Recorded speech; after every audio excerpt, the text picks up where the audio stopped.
What's up, Mid Michigan? Thank you so much for joining me at the digital desk. I'm your anchor, Kyle Macon. It's actually a kind of a chillier day than we've had in the last few days, and it looks like moving forward, we're going to be getting into like some normal October temperatures. Today, high of 62. Thursday, 59 is the high, but it is going to be cloud or sunny.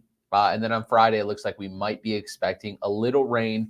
But of course, nonetheless, we're at the digital desk. We're going to take a look at some of the big stories coming out of mid-Michigan. And to be honest, I'm pretty happy with the news. Nothing too sad or nothing too crazy. So let's get right into it and take a look at some of the big stories coming out of Michigan.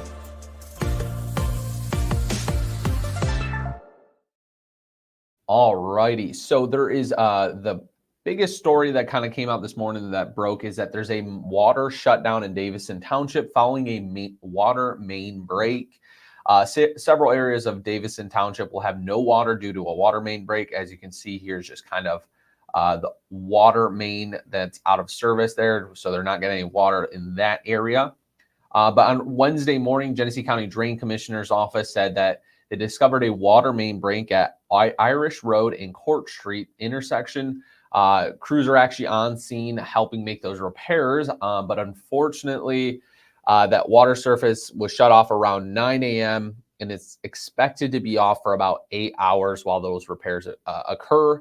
And then normally, anytime you have a water main break or anything, a lot of times because that stagnant water is just sitting in those pipes, there will oftentimes be a boil order. So you can kind of expect that. So if you guys are there, once again, here's kind of the area that is without water. And they're expecting it to be off for another 8 hours. I actually have a buddy that works over there, and he's actually working on that water main break. And I found out this morning on Snapchat, funny enough. And then here's a really important story. Obviously, Operation Safe Stop. It's a statewide initiative where police are ramping up patrols around school buses to make sure people are stopping for school buses. In 2023, there were 988 crashes involving school buses in Michigan, according to the Michigan State Police Criminal Justice Information Center. I mean, that's crazy. 988 crashes. I think we've all been on the road where we've seen someone just blow through a school bus stoplight, that they have. So throughout this week, they're going to be actually increasing, like I said, patrols, making sure that you guys aren't doing that. But they're also going to be talking about education and, obviously the enforcement aspect. But here's kind of why, obviously, the safety issue. But you'll also get in a lot of trouble if you're caught. Drivers who pass stop school buses may be charged with civil infractions and carrying a fine up to $500. Drivers who pass a stopped school bus and cause an injury face a misdemeanor charge and a fine up to $1,000 or even 1 year in jail. Drivers who pass a stopped school bus and cause a death are subject to a felony with a fine up to $7,500 or up to 15 years in jail. And so actually in the interview that they did here, one of the people they interviewed said it takes just 30 seconds for a kid to cross the street. So just slow down and just wait for them. It's not that hard to do, and it really is important.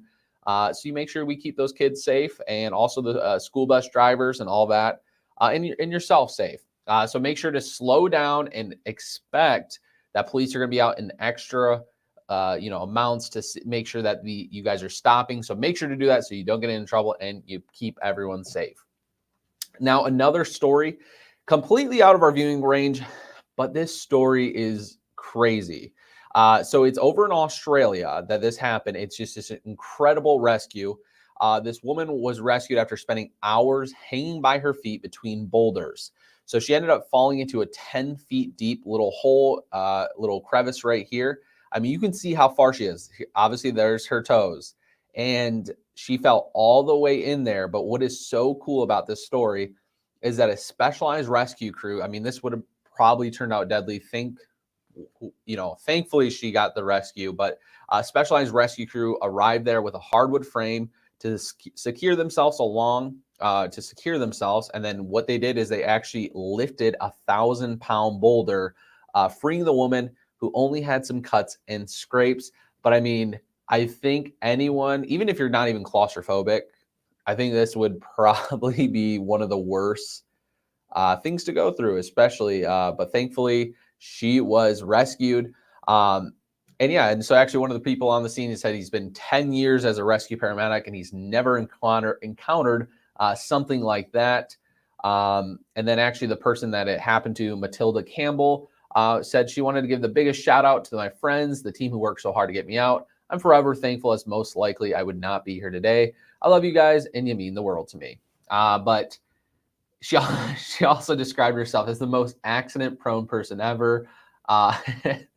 And that she's taking a break from rock exploration. So I'm not gonna lie, I'm pretty injury prone, so I would have probably said the same thing. But awesome work by those people out. So the people that did this is New South Wales Ambulance. But yeah, just a really, really crazy story about someone getting rescued.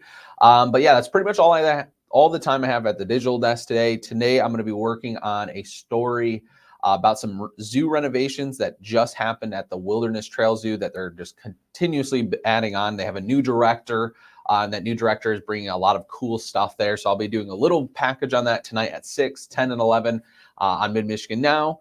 But another thing I just want to give everyone a shout out for is that we do a program here called New in Town. If you guys follow me on Facebook, I posted about it yesterday. But it's a program where we like to highlight local businesses. It's just one way we're trying to help you guys. It's completely free. All we do is we come out, do an interview with the owner of the business that are just starting up, probably a year or less of getting started up. And then we'll just do a 5-10 minute long interview on camera. I'll be there for a total of maybe 30 minutes, get some shots of your place, and then we put your business right on TV. So if you guys have any friends that are starting up a business, it can be a restaurant, it can be a store, it can even be, some services, it can be, a HVAC service or whatever it is. We just want to highlight you guys and give you guys a little free publicity and try to help you guys get along in your careers of starting a new business. So yeah, if you guys do have anything, reach out to either our Facebook page or you can personally message me on Facebook at Kyle Macon TV on Facebook. But like I said, if you know anyone, send them our way and we'd love to help you guys out. But yeah, I will see you guys later. Hopefully you enjoy the weather out there, and tomorrow it's going to be even nicer. It's going to be sunny, but a little colder. But yeah, I hope you guys have a good one, and I'll see you when I see you.